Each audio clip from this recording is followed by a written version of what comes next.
Už manęs yra Agroland Barazon skutikas. Šis skutikas yra išskirtinis tuo, kad turi priekį smulkinimo volelius. Taip pat galima jam sumontuoti ir lyginimo lentas.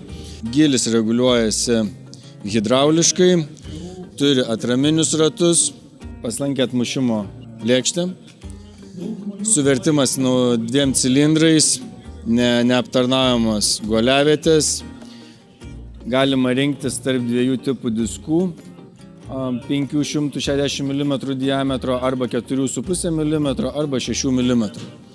Taip pat šio diskinio skutiko važiuoklė yra per vidurį, kas palengvina transportavimą. Tarpas tarp eilių yra 1,10 m. Taip pat šitas diskinis skutikas turi ir stabdžių sistemą. Stabdžių sistema daugelis klientų sako, kad nereikalinga, bet iš tikrųjų jinai reikalinga, ypač jeigu jūsų dirbami laukai yra kalvotose vietose. Šis skutikas yra sukomplektuotas su V formos dvigubų volų, taip pat galime dėti dvigubą U arba kitus jūsų pasirinktus volus.